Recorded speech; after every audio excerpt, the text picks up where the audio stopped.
बिस्मिल्लाहिर्रहमानिर्रहीम। अस्सलाम वालेकुम मुअज़्ज़ज़ नाज़रीन व सामीन। जैसा कि आप जानते हैं कि हम अपने इस यूट्यूब चैनल के ऊपर कुछ ऐसी सेलिब्रिटीज या कुछ ऐसे लोगों को लेके आते हैं जो अपनी अपनी फील्ड के अंदर एक्सपर्ट हैं। तो आज हमारे साथ जो है सीएससी ऑफिशियल वेबसाइट के ऑनर और सीएससी ऑफिशियल जो है उनका यूट्यूब चैनल भी है, जो बेसिकली स्कॉलरशिप जो है चाइना ऑफर करता है उसके बारे में जो है ऑडियंस को जो है डिटेल्स के साथ बताते हैं। तो आज हमने उसके उनसे जो है दोनों भाइयों से टाइम लिया। जी अस्सलाम वालेकुम सर। वालेकुम सलाम। कैसे हैं आप? ठीक हैं? अल्हम्दुलिल्लाह, दुआ है, आप सुनाओ। बहुत शुक्रिया सर, आपने जो है आज हमें टाइम दिया हमारी ऑडियंस को। तो वेलकम, कोई मसला नहीं। अच्छा सर, मेरा आपसे एक क्वेश्चन है कि आप लोगों ने जो है किस तरह से आपने जो है इस फील्ड की तरफ मूव किया कि हम जो है आप लोग, मुझे पता है कि ऑडियंस को भी पता है कि आप चाइना में स्कॉलरशिप शिप के ऊपर स्टडी, कैसे सोचा कि आप लोग जो है लोगों के लिए वेबसाइट क्रिएट करें, एक यूट्यूब चैनल क्रिएट करें या पेजेस जो है फेसबुक के ऊपर क्रिएट करें। हालांकि पाकिस्तान के अंदर ये ट्रेंड है कि लोग जो हैं वो खुद जो काम करते हैं वो दूसरों को बताना पसंद नहीं करते। तो आपका जो है इस बारे में क्या ख्याल है? बस सबसे पहले तो हमने जब ये स्टार्ट किया था तकरीबन 2019 में हमने स्टार्ट किया था यूट्यूब चैनल। 2019 में हमने स्टार्ट किया था, जनवरी में या मार्च में।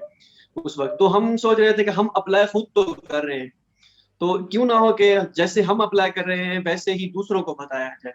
ठीक है, कि कैसे अप्लाई करना है, क्योंकि पाकिस्तान में जो है ज्यादातर जो है इसमें खुद जब लड़के अप्लाई करने लगते हैं उनको पता नहीं होता। मोस्टली एजेंट्स वगैरह जो होते हैं वो उनसे चार्ज करते हैं पैसे, और कुछ का क्लेम होता है कि उनकी स्कॉलरशिप लग गई है, कुछ कहते हैं कि नहीं हमारे साथ धोखा हुआ है। तो हमने कहा चले जो स्टूडेंट्स होते हैं खुद ट्राई करें कि जैसे हम अप्लाई कर रहे हैं अगर वैसे हम वीडियो बनाते जाएंगे कैसे अप्लाई करना है, चले हमारा भी एक्सपीरियंस बढ़ जाएगा, और इस तरह जो है लड़कों का भी फायदा होता जाएगा। तो चैनल तो हमने बना लिया। उसके बाद हम वीडियो जब बनाते थे तो कोई चीजें ऐसी होती थी जो हम चाहते थे कि हमें लिखी हुई मिले, कि जैसे हम वीडियो में तो कह देते हैं वैसे ही लिखा हुआ हमें मिले। तो हमने सोचा क्यों ना एक वेबसाइट भी बनाई, जैसे cscguideofficial.com।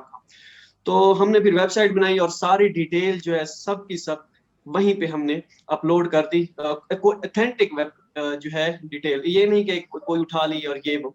इसी तरह चलते गए, और अल्हम्दुलिल्लाह जो हमारी गाइडेंस की वजह से कोई 100+ स्टूडेंट्स हैं जो हमारे पास ऐड भी हैं ग्रुप्स में, जो जिनकी स्कॉलरशिप लगी है वो कह रहे हैं कि हमारी जो है स्कॉलरशिप आपकी वीडियो की ही वजह से लगी है। खैर हमने तो वीडियो नहीं थी, और उन्होंने खुद मेहनत की थी तभी उनकी जो है स्कॉलरशिप लगी थी। तो बस यही था मकसद हमारा, कि हम हमारी वजह से जो है दूसरों का फायदा हो, नुकसान ना हो। जी जी, बहुत अच्छी बात है। अच्छा सर, मेरा ये क्वेश्चन था कि आप जो है सदका जारिया के तौर पे ये काम कर रहे हैं, तो क्या आपके ख्याल में कंसल्टेंट जो होते हैं उनके थ्रू हमें अप्लाई करना चाहिए, या कि फ्रेश स्टूडेंट जो आता है इस फील्ड में, तो या आपकी वीडियोस या कुछ ऐसे मटेरियल जो यूट्यूब के ऊपर या इंटरनेट के ऊपर पड़ा हुआ है उसको देख के उसको फॉलो करते हुए, क्योंकि एक स्टूडेंट जो है कंसल्टेंट के थ्रू अप्लाई करता है बेशक, लेकिन मेहनत जो है कुछ डॉक्यूमेंट्स जो है उसको खुद ही प्रिपेयर करना पड़ते हैं। तो आपका इसके बारे में क्या ख्याल है?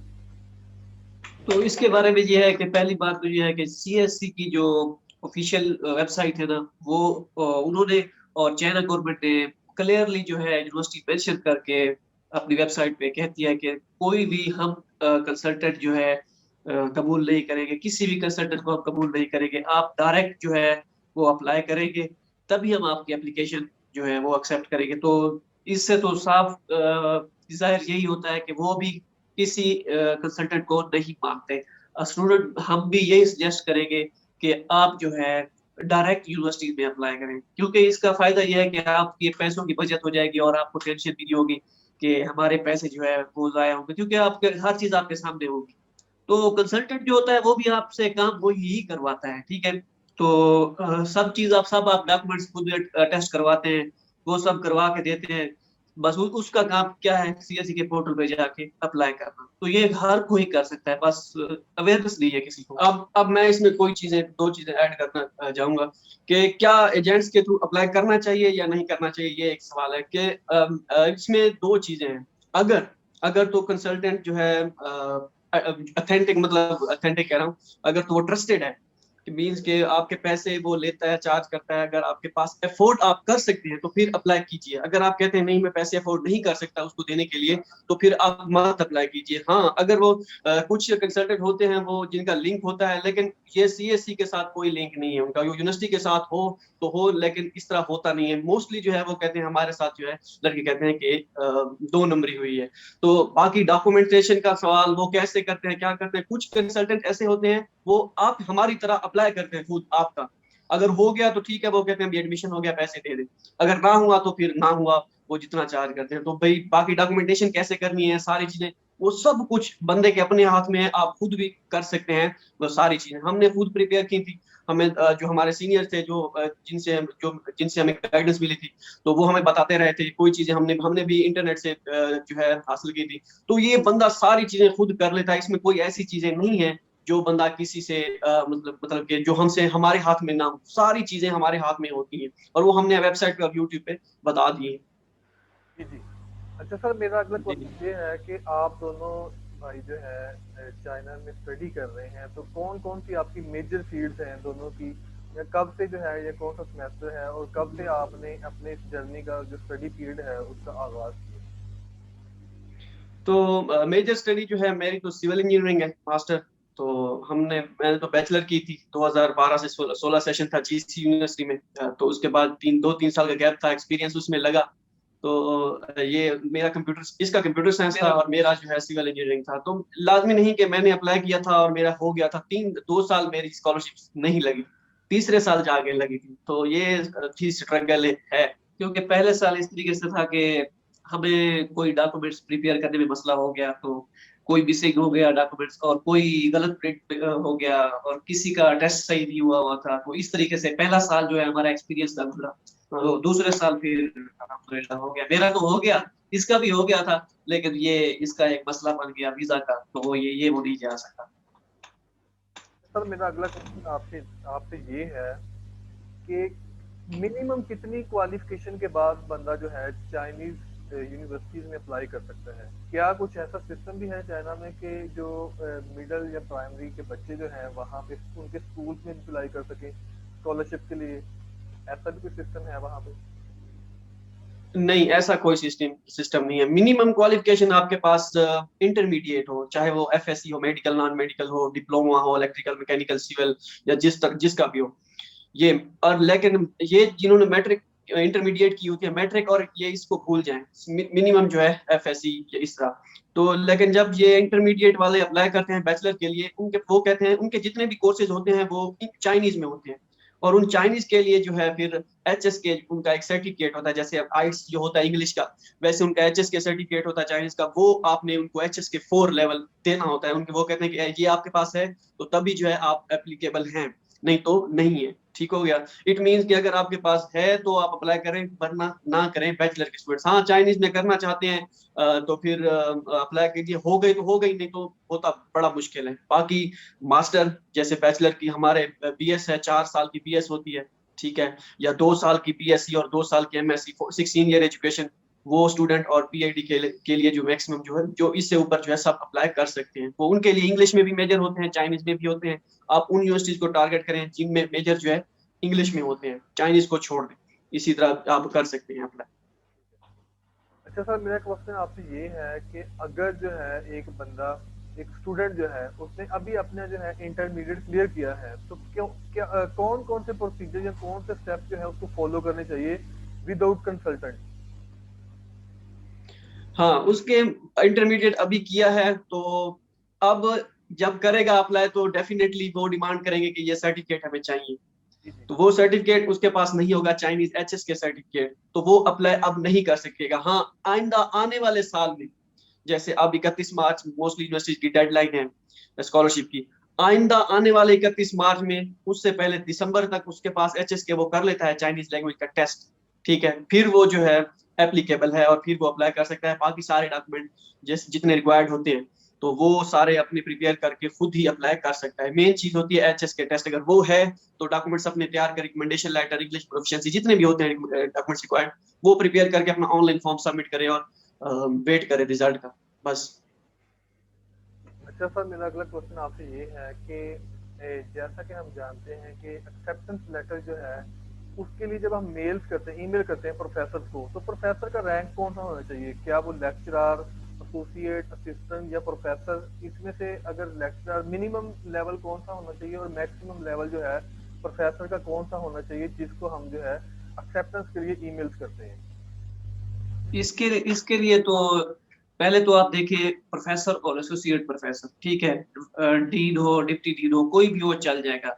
और हाँ, बाद औक़ात इस तरीके से होता है कि लेक्चरर को आप ईमेल करेंगे ना तो वो भी रिप्लाई दे देगा। क्यों?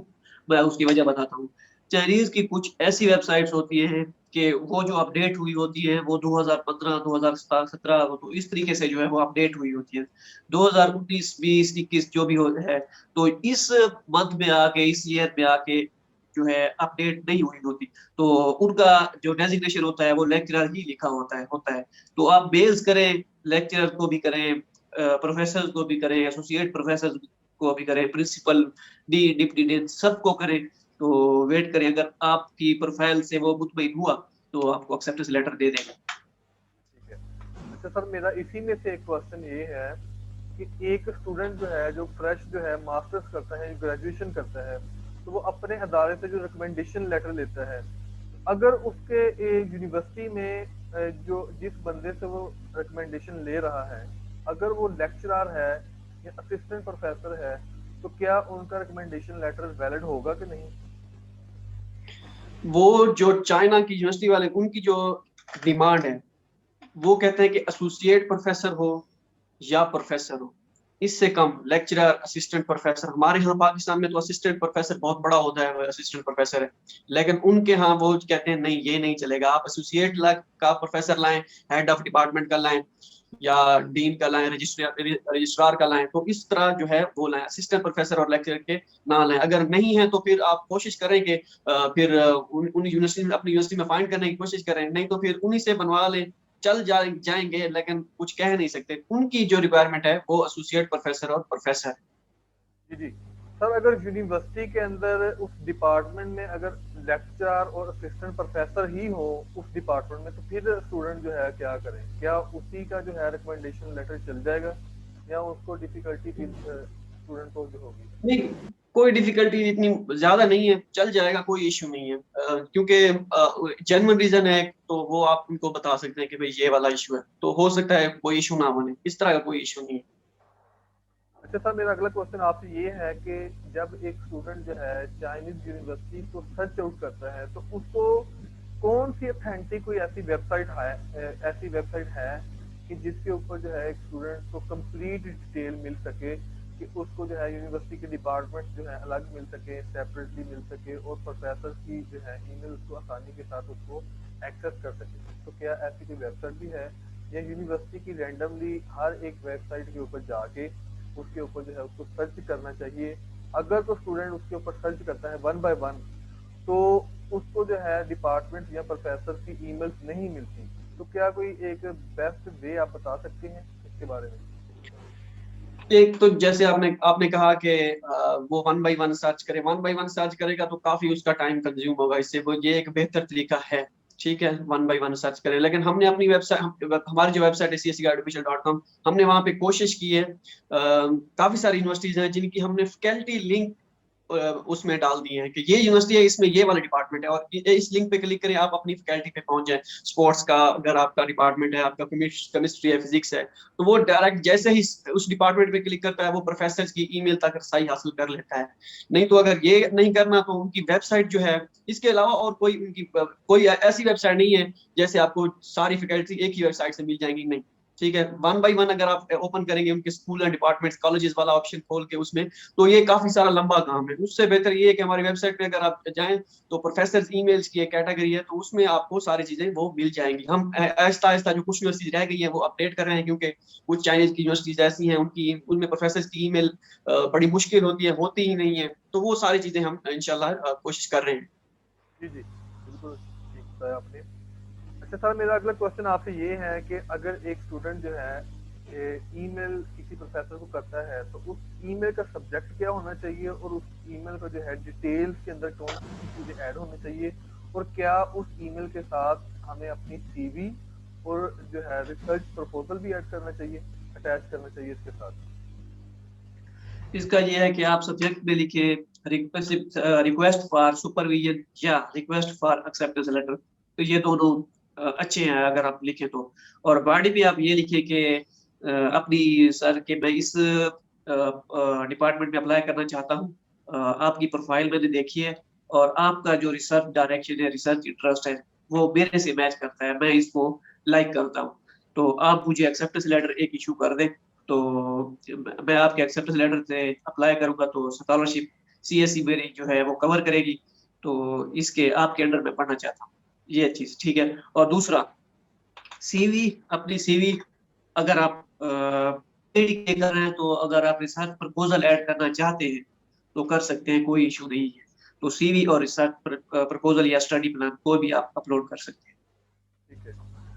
अच्छा सर, जैसा कि आपने बताया कि आप इंजीनियरिंग के और आईटी के स्टूडेंट हैं, तो अगर कोई आर्ट्स का बंदा जो है स्कॉलरशिप को विन करना चाहता है, तो क्या उनके लिए भी ये डिपार्टमेंट हैं चाइना में, ऐसी यूनिवर्सिटीज हैं जो आर्ट्स के जो है सब्जेक्ट्स उनके अंदर एमफिल या पीएचडी जो है ऑफर करते हैं? बिल्कुल बिल्कुल, चाइना में मोस्टली जितने भी डिपार्टमेंट हमारे पाकिस्तान में चलते हैं, ये आर्ट्स के जितने भी हो गए, सोशियोलॉजी टाइप इस तरह के जितने भी है, फाइन आर्ट जो भी है, जितने भी चलते हैं, ये सारे वहां पे हैं पड़े। ये जितनी ये हाँ हो सकता है क्योंकि कुछ यूनिवर्सिटीज होती है स्पेसिफिक वो आर्ट्स की होती है, कुछ इंजीनियरिंग की होती है, तो इस तरह यूनिवर्सिटी में सीटें कम ज्यादा हो सकती है, लेकिन है सही वो सारे के सारे आर्ट्स वाले बिल्कुल अप्लाई कर सकते हैं। इसमें कोई पाकिस्तान में जो हम ये सोचते हैं कि इंजीनियरिंग वालों के लिए सीटें ज्यादा होती है, जो साइंस के होते हैं उनके लिए ज्यादा होती है, आर्ट्स वालों को थोड़ा सा जो है ना वो एक सब्जेक्ट आसान होते हैं, इस वजह से उनको ये लगता है कि हमारी सीटें भी वहां पे भी कम होगी। तो इस तरह का कोई चक्कर नहीं है, वहां पे बराबर हिसाब किताब है। तो जो हार्ड वर्क करेगा, जो स्ट्रगल करेगा, इंशाल्लाह वो स्कॉलरशिप भी करेगा। ठीक है आपने। अच्छा, मेरा अगला क्वेश्चन आपसे ये है कि कौन कौन से रिक्वायर्ड डॉक्यूमेंट्स जो हैं, अगर एक फ्रेश जो स्टूडेंट अप्लाई करता है तो उसको कौन कौन से रिक्वायर्ड डॉक्यूमेंट जो हैं अब अप्लाई करने के लिए चाहिए होते हैं, थोड़ा सा ये बिल्कुल, बताएं। हाँ ये इंपॉर्टेंट क्वेश्चन है क्योंकि सारे मेन चीज यही होती है डॉक्यूमेंटेशन के। डॉक्यूमेंटेशन में पहले तो ये होता है कि आपके पास रिकमेंडेशन लेटर आपने बनवाने होते हैं, तो यूनिवर्सिटी से, जिस यूनिवर्सिटी से आपने बैचलर की है या मास्टर प्रीवियस डिग्री जो आपने की है वहां से आपको रिकमेंडेशन लेटर अपने अपने डिपार्टमेंट से बनवाने होंगे। ये दो रिकमेंडेशन लेटर आप बनवाने होंगे। वो फॉर्मेट क्या है, ये सारे डॉक्यूमेंटेशन जितनी भी है ये हमारी वेबसाइट पे अपलोड है कि कौन कौन से डॉक्यूमेंट कैसे तैयार करने हैं। तो और इसके अलावा इंग्लिश प्रोफिशिएंसी सर्टिफिकेट आपने बनवाना होता है अपनी प्रीवियस यूनिवर्सिटी से कि भाई इस लड़के की जो है जितनी प्रीवियस इसने पिछले जो है डिग्री की है उसमें इसके सारे सब्जेक्ट जो है इंग्लिश में थे और इसके जो है इंग्लिश ये सही बोल लेता है और सारी कुछ उसमें। इसके अलावा आपको बनाना होता है स्टडी प्लान या रिसर्च प्रपोजल के भाई आपने चाइना में जाके क्या करना है, और ये मुश्किल पार्ट होता है एक नए बंदे के लिए हमारा, क्योंकि रिसर्च इतना ज्यादा टच नहीं होता। मास्टर वाले जो स्टूडेंट्स मतलब बैचलर जिन्होंने की होती है, बीएस की होती है, उनको नहीं पता होता कि कैसे बनाना स्टडी प्लान, ये सारी चीजें। तो ये एक होता है, ये भी हमारी वेबसाइट पे दिया गया है। और इसके अलावा अपने आपकी डिग्री, हाईएस्ट डिग्री आपने जो की है, सनद जिसे कहते हैं, ठीक हो गया, वो आपके पास होनी चाहिए। ठीक हो गया, इसके बाद ट्रांसक्रिप्ट आपके पास होनी चाहिए। ठीक हो गया, और इसके बाद आजकल नॉन क्रिमिनल सर्टिफिकेट रिकॉर्ड जिसे हम पाकिस्तान में पुलिस क्लियरेंस सर्टिफिकेट कहते हैं, ये पिछले साल इंपॉर्टेंट नहीं था लेकिन इस साल कंपलसरी उन्होंने कर दिया है, ये होना चाहिए। ठीक हो गया, इसके बाद मेन चीज पासपोर्ट आपके पास लाजमी होना चाहिए, क्योंकि बगैर पासपोर्ट के आप अप्लाई नहीं कर सकते। पाकिस्तानी स्टूडेंट जो नए होते हैं वो कहते हैं क्या हम अपने आईडी कार्ड से अप्लाई कर सकते हैं, आईडी कार्ड नंबर इंटर करें, ये वो, तो बिल्कुल नहीं। आप अपने सिर्फ आपको पासपोर्ट ही आपका यूज होगा। ठीक हो गया, बस एक और मेडिकल रिपोर्ट होती है, फिजिकल एग्जामिनेशन फॉर्म उसे कहते हैं, उनका एक परफॉर्मा बना होता है, वो हमारी वेबसाइट पे मौजूद है। फिल हुआ हुआ भी कैसे फिल करना है वो खैर डॉक्टर करेंगे, ब्लैंक भी है, तो वो आपने प्रिंट निकाल के हॉस्पिटल जाना होता है, किसी भी हॉस्पिटल पाकिस्तान के चले जाएं अपने इलाके में, डिस्ट्रिक्ट है जो है DHQ, ठीक है, तो उसमें जाके वो आपने मेडिकल करवाना होता है और वो मेडिकल आपने रिपोर्ट जो है अपलोड करनी होती है। बस यही डॉक्यूमेंट्स होते हैं, इसके अलावा और कुछ नहीं। अच्छे तरीके से आपने बताया इस चीज़ को। अच्छा, मेरा अगला क्वेश्चन आपसे ये है कि अगर पाकिस्तान में कोई ऐसा स्टूडेंट जो ग्रेजुएशन या मास्टर जो है अफिलिएटेड कॉलेज से करता है, तो अफिलिएटेड कॉलेज जो है किसी यूनिवर्सिटी के साथ अफिलिएशन है उसकी, तो क्या उसको English proficiency certificate university offer करती है या कॉलेज ऑफर करेगा? उसको जो कॉन्टैक्ट यूनिवर्सिटी से करना चाहिए या कॉलेज से करना चाहिए? और इसके बाद एक और क्वेश्चन इसी में से है कि इंग्लिश प्रोफिशिएंसी सर्टिफिकेट जो है, अगर बंदा जो स्टूडेंट जो है उसने कोर्स पढ़े हुए हैं आर्ट्स के, यानी उर्दू में है फॉर एग्जांपल, या फिजिकल एजुकेशन के अंदर है, तो उसके जो है कोर्सेज जो है वो ऑफर किए गए हैं, मीडियम ऑफ इंस्ट्रक्शन उसका बोथ है, उर्दू और इंग्लिश, ये डिपेंड करता है स्टूडेंट के ऊपर। तो क्या यूनिवर्सिटी उस स्टूडेंट को इंग्लिश प्रोफिशिएंसी सर्टिफिकेट ऑफर करेगी? अगर नहीं करेगी तो क्या वो बच्चा जो है अप्लाई कर सकता है स्कॉलरशिप के लिए? दूसरा क्वेश्चन जो है इसका पहले मैं जवाब दूंगा। इंग्लिश प्रोफिशिएंसी सर्टिफिकेट आप अगर बोथ इंग्लिश में है और उर्दू में है, तो क्योंकि हमारी जो है मेरे ख्याल में यहाँ पे ऑफिशियल लैंग्वेज हमारी इंग्लिश है, वो जो एक वो होती है वो तो एक और है ना हमारा जो नेटिव लैंग्वेज। तो उर्दू अगर इंग्लिश दोनों किए हुए हैं तो कोई मसला नहीं है, यूनिवर्सिटी आपको बना के देगी कि भाई ये इसका इंग्लिश है, क्योंकि इंग्लिश की ना हो हर बंदे को होती है, तो वो बना के देगी यूनिवर्सिटी। तो अगर नहीं बना के देती तो फिर वो अप्लाई नहीं कर सकता, ये चीज आपके पास होनी चाहिए। बाकी एफिलिएटेड की बात की आपने, वो या तो जो जो आपका नेम डिग्री पे या ट्रांसक्रिप्ट पे लिखा होता है, जिस डिग्री का नेम यूनिवर्सिटी का नेम, ये वाला इस यूनिवर्सिटी से आपने किया, उस यूनिवर्सिटी से आपने जाके इंग्लिश प्रोफिशिएंसी सर्टिफिकेट बनवाना होता है। तो ये चीज है। और दूसरा ये है कि कॉलेज या जो भी एफिलेटेड है, तो जो डॉक्यूमेंट्स एचईसी वेरीफाई करेगी तो वो उसी से ही वीजा लगेगा। अगर अगर एचईसी वेरीफाई नहीं करेगी डॉक्यूमेंट्स, तो उसका वीजा भी नहीं लगेगा और वो जा भी नहीं सकेगा। बात सिंपल सी। तरीके से आपने बताया। अच्छा सर, मेरा अगला क्वेश्चन ये है कि मेरे ख्याल में इम्पोर्टेंट भी है ये, कि स्टूडेंट्स अप्लाई करते हैं यूनिवर्सिटी के ऊपर सर्च करने के बाद, तो कुछ यूनिवर्सिटी जो है वो एप्लीकेशन फीस मांगती हैं, या डॉक्यूमेंट्स जो है हार्ड फॉर्म के अंदर यूनिवर्सिटी को सेंड करना पड़ते हैं। तो कुछ यूनिवर्सिटीज ऐसी हैं जो फ्री ऑफ कॉस्ट जो है आपको एडमिशन प्रोसेस करवाती हैं। तो आप क्या रिकमेंड करते हैं कि वो यूनिवर्सिटीज जो फ्री जो है स्टूडेंट्स को ऑफर करती हैं चीज़ें, एडमिशन का प्रोसेस, वो कौन कौन सी है, कैसे उनको फाइंड करना चाहिए? हाँ, ये अभी रिसेंटली दो लेटेस्ट वीडियो मैंने अपलोड किए हैं यूट्यूब चैनल पे। उसमें मैंने सिर्फ उन्हीं यूनिवर्सिटी को टारगेट किया है जो सिर्फ और सिर्फ जिनकी ऑनलाइन अप्लाई है और कोई रजिस्ट्रेशन फीस नहीं है। जस्ट आपने क्या करना है, फॉर्म सबमिट करना है और जो आपके रिक्वायर्ड डॉक्यूमेंट्स है आपने अपलोड करने हैं, बस वही अपलोड करके डॉक्यूमेंट्स और फॉर्म सबमिट कर देना है और रिजल्ट का वेट करना है। अब अगर आप जो चाहते हैं कि वो फी वाली यूनिवर्सिटीज में अप्लाई करना चाहते हैं तो वो भी कर सकते हैं, लेकिन अगर आप नहीं अफोर्ड कर सकते फी तो कोई मसला नहीं है। और सिर्फ तकरीबन उसमें जो मैंने 2 वीडियोस बनाई हैं उनमें कोई 40-50 यूनिवर्सिटीज ऐसी हैं जो जिनकी सिर्फ और सिर्फ ऑनलाइन अप्लाई है, कोई रजिस्ट्रेशन फीस, कोई ना ही डॉक्यूमेंट सेंड करने हैं ना ही कुछ, सिर्फ फॉर्म सबमिट करना है बस। और वो हमारी वेबसाइट पे भी मौजूद है cscadofficial.com। अच्छा सर, मेरा अगला क्वेश्चन आपसे ये है कि क्या कौन कौन स्कॉलरशिप की कितनी टाइप्स हैं, और कौन सा स्कॉलरशिप जो है आसानी के साथ स्टूडेंट अवेल कर सकते हैं? ये आपने किस स्कॉलरशिप पे अप्लाई किया है, और इसकी मुख्तलिफ स्कॉलरशिप होती है चाइना में। पहली होती है CSC, ठीक है, चाइना स्कॉलरशिप काउंसिल, ठीक है, एक तो ये होती है। उसके बाद आती है शंघाई गवर्नमेंट स्कॉलरशिप, फिर बीजे गवर्नमेंट स्कॉलरशिप, फिर नानजे गवर्नमेंट स्कॉलरशिप। इस तरीके से तकरीबन उनकी हर प्रोविंस की अपनी स्कॉलरशिप्स होती हैं। तो सबसे ज्यादा स्टूडेंट जो सिलेक्ट होते हैं हमारे एक्सपीरियंस के मुताबिक, तो वो तो CSE ही है। तो इसके बाद फिर शिकाई, फिर बीजिंग, फिर नानजिंग, और इस तरीके से हर हर प्रोविंस में चल दी जाती है।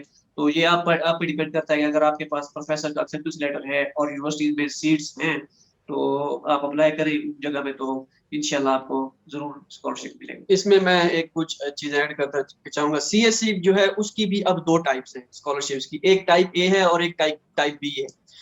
कुछ दोस्त कहते हैं कि ये नए नए स्टूडेंट्स होते हैं, वो कहते हैं हम डायरेक्ट चाइना में अप्लाई नहीं कर सकते, हमें एम्बेसी के थ्रू अप्लाई करना पड़ेगा, या इस तरह का कोई चक्कर। तो इस तरह का कोई चक्कर नहीं है। इसमें 2 टाइप्स जो CSC की हैं, वो टाइप A जो होती है वो एम्बेसी के थ्रू होती है, ठीक है। उसमें आपने एम्बेसी के थ्रू अपने डॉक्यूमेंट्स करने होते हैं सेंड, और उनको देने होते हैं एम्बेसी वालों को, और वो आपके डॉक्यूमेंट्स आगे फॉरवर्ड करती है। लेकिन एम्बेसी वाले जो है फिर आगे हमारा जो है HEC हायर अथॉरिटी है, हायर एजुकेशन कमीशन अथॉरिटी, उसको कहती है कि आप हमें स्टूडेंट सेलेक्ट करके दें। वो फिर स्टूडेंट सेलेक्ट करके एम्बेसी को देती है, एम्बेसी फिर अपनी गवर्नमेंट को देती है कि भाई ये लड़की है, इनको स्कॉलरशिप ऑफर करनी है। ये होगी एक कैटेगरी।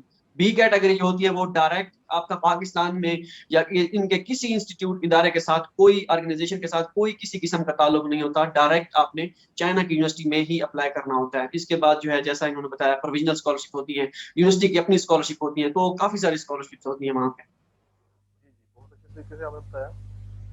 अच्छा सर, मेरा अगला क्वेश्चन आपसे ये है कि क्या जो है एक स्टूडेंट अगर सीएससी वेबसाइट के थ्रू अप्लाई करता है, तो अगर उसके पास एक्सेप्टेंस लेटर नहीं है किसी प्रोफेसर का, तो क्या उसके चांसेस हैं कि उसको स्कॉलरशिप मिल जाएगा?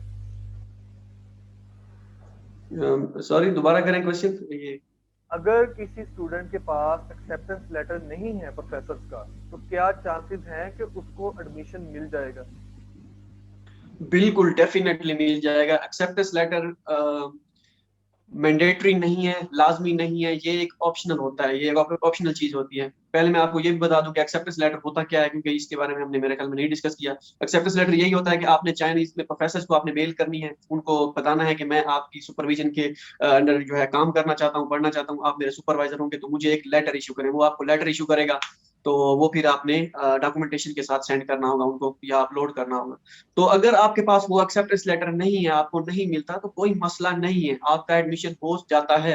क्योंकि ये तो पहले तो हमने सुना था हाँ, हो जाता है, कुछ कोई लड़के कहते हैं नहीं होता, लेकिन मेरे साथ लड़के मौजूद हैं। हम कोई 4-5 स्टूडेंट्स हैं जो पाकिस्तान के हैं इस टाइम, उसमें से 2 के पास एक्सेप्टेंस था, 3 के पास एक्सेप्टेंस नहीं था, जिनकी सिलेक्शन हुई है। और इसी तरह मैं मेरे अपने काफी सारे दोस्तों को ऐसे को जानता हूँ जिनका बगैर एक्सेप्टेंस लेटर एडमिशन हुआ है। तो इस तरह का कोई चक्कर नहीं है कि अगर आपके पास एक्सेप्टेंस नहीं होगा तो एडमिशन नहीं होगा। हाँ, ये प्लस पॉइंट जरूर होता है, कभी कभी जो है वो कहते हैं कि हम एक्सेप्टेंस लेटर वालों को ही स्कॉलरशिप देंगे, जो अगर सीटें बच गई तो फिर जो है बगैर एक्सेप्टेंस वालों को तो लाजमी नहीं है, हो जाता है एडमिशन।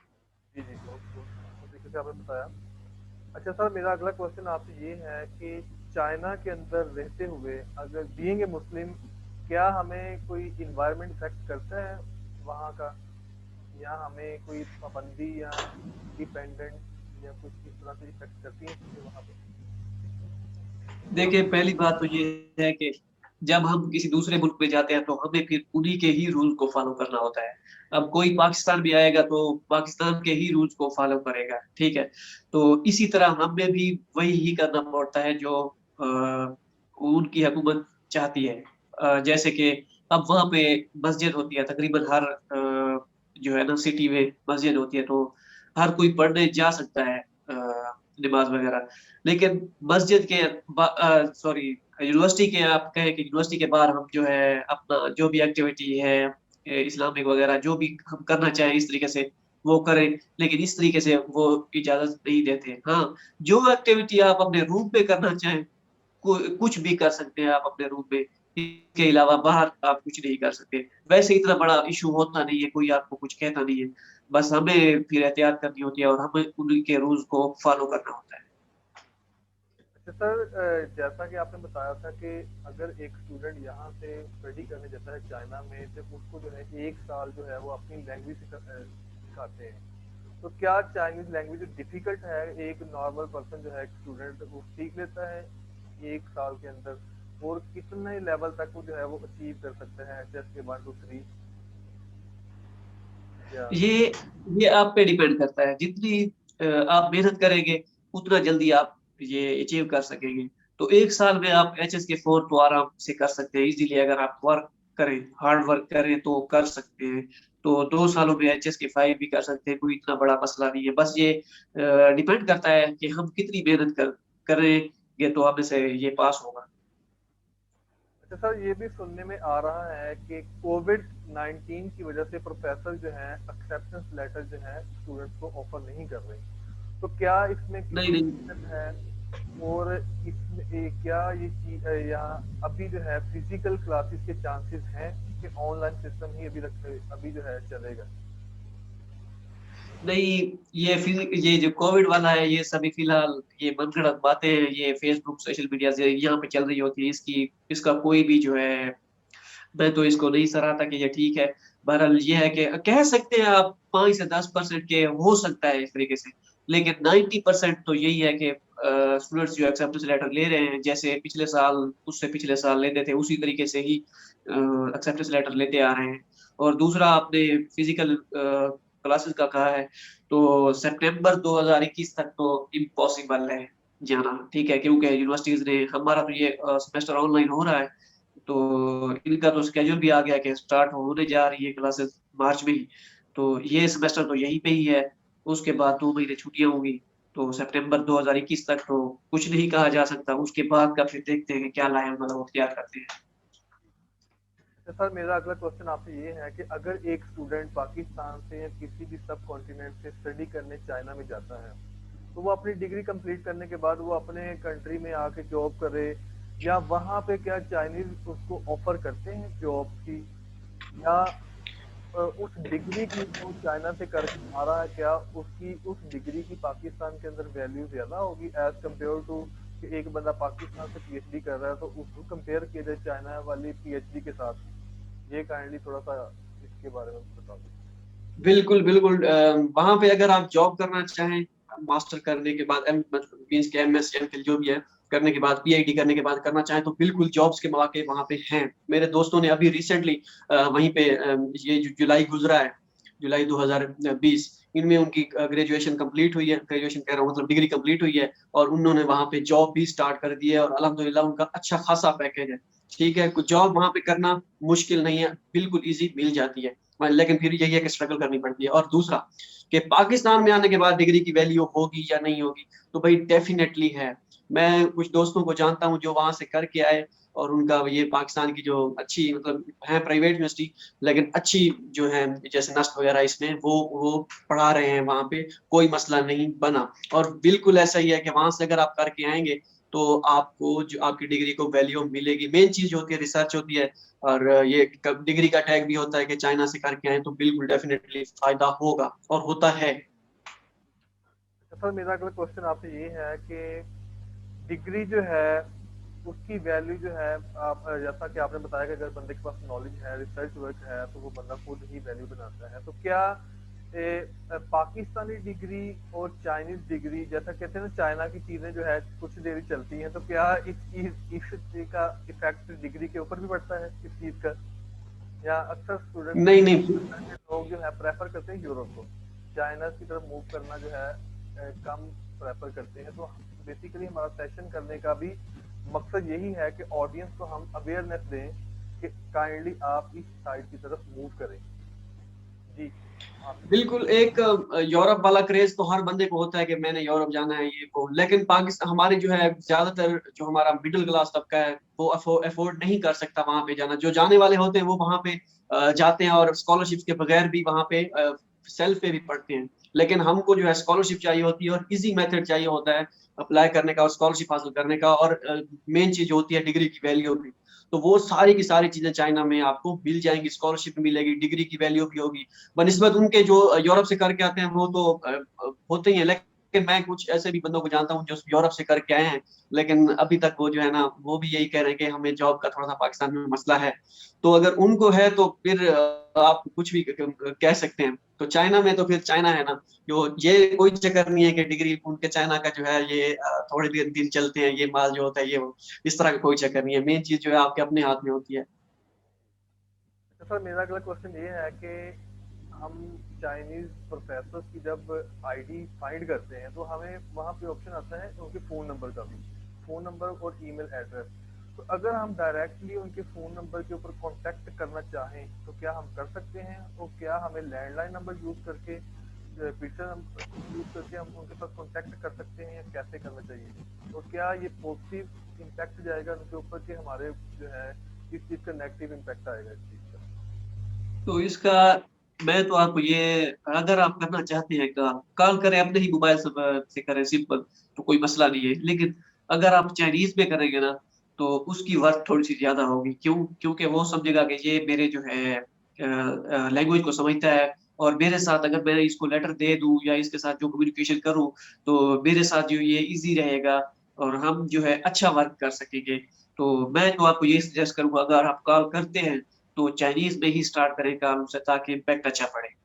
लेकिन हमें चाइनीज ज्यादातर आती नहीं है, तो कॉल ना करें तो मतलब ये ऑप्शन है, करना चाहे तो कर लें, लेकिन ईमेल जो है वो बेस्ट वे है करने का, क्योंकि कुछ होते हैं प्रोफेसर वो ईमेल नहीं पढ़ते, उनके पास टाइम नहीं होता, वो रीड नहीं करते, उनके पास काफी सारी मेल जाती हैं। हो सकता है आप कॉल करें, वो कॉल अटेंड कर लें और आप उनको सारी अपनी बताएं पोर्टफोलियो, तो वो एक्सेप्टेंस लेटर के लिए या कोई आपको दोबारा मेल भी आपकी देखें तो हो सकता है। ये आप करना चाहें तो कर सकते हैं, लेकिन आवाम बहुत होती है कॉल करने वाली उनको। जी, जी। अच्छा सर, मेरा यही क्वेश्चन, इसी में से एक क्वेश्चन है कि हम प्रोफ़ेसर को जब ईमेल करते हैं, मोस्टली जो है रिप्लाई नहीं करते। ठीक है जी, मोस्टली ये हमें मैसेज आता है कि ये जो ईमेल है वैलिड नहीं है, ईमेल आईडी वैलिड नहीं है। ऐसे भी हमें रिप्लाई आता है। और क्या कोई ऐसा वे भी है कि हमने उनको ईमेल सेंड कर दी है, तो हमें तसल्ली भी हो कि हमने ईमेल सेंड कर दी है, उन्होंने रीड भी कर ली है, उनको रिसीव भी हो गई है, कोई ऐसा वे भी है? वो एक्सटेंशन एक होती है क्रोम में, मेरे ख्याल में गूगल क्रोम में, वो बताते हैं कि ये वाली ये ईमेल आपकी रीड हो चुकी है। वो एक्सटेंशन आप यूज कर लें कि वो आपकी ईमेल रीड हुई है कि नहीं। इसके अलावा तो कोई ऑप्शन नहीं होता कि उन्होंने रीड कर लिया या नहीं। अब वो उनकी मर्जी होती है, रिप्लाई दे या ना दे। हाँ, कुछ ईमेल ऐसी भी होती हैं जो ईमेल सेंड नहीं होती, वो बाउंस हो जाती है। तो वो फिर या तो वो प्रोफेसर वो यूनिवर्सिटी छोड़ के जा चुका होता है, उसकी ईमेल एड्रेस चेंज हो चुकी होती है, तो इस वजह से वो जो है ऐसा हो जाता है। तो काफी सारा ये मसला थोड़ा बहुत आता है, तो ये कुछ यूनिवर्सिटी में आता है, ज्यादातर नहीं होता। जी, अच्छा सर, मेरे पास कमेंट अभी आया है कि स्टूडेंट ने पूछा है कि कुछ प्रोफेसर जो है रिप्लाई करते हैं कि मैं जो है नेक्स्ट ईयर या इसी साल जो है रिटायर हो रहा हूँ, तो मैं आपको एक्सेप्टेंस नहीं दे सकता। तो इसका हमें जो है उनको क्या, अगर फर्दर हम उनके साथ कम्युनिकेशन करते हैं तो हमें उनको क्या क्वेश्चन करना चाहिए? आप उनको कहें कि सर ठीक हो गया, उनको अच्छी बात करें जो भी करनी है, लेकिन आप ये उसको कहें सर आप तो रिटायर हो चुके हैं, आपके कोलीग्स होंगे आपकी यूनिवर्सिटी में, आपके फ्रेंड्स होंगे आपकी यूनिवर्सिटी में या चाइना की किसी और यूनिवर्सिटी में जो हमारे मेजर से रिलेट करते हैं, तो आप मुझे रेफर करें या उनकी ईमेल एड्रेस मुझे दें, उनका कांटेक्ट दें, मैं उनको कांटेक्ट करूं कि भाई मैं आपके पास जो है पढ़ना चाहता हूँ, आप मुझे एक्सेप्टेंस लेटर इशू करें। तो आप उनसे उनको कहें हमें रेफर करें। तो इस तरह वो मैंने खुद दो प्रोफेसर को कहा था, उन्होंने मुझे रेफर भी किया था, तो एक्सेप्टेंस लेटर भी मिले थे। तो इस तरह आपने उनसे उनसे कहना है कि हमें रेफर कर दे, ये बेस्ट वे है।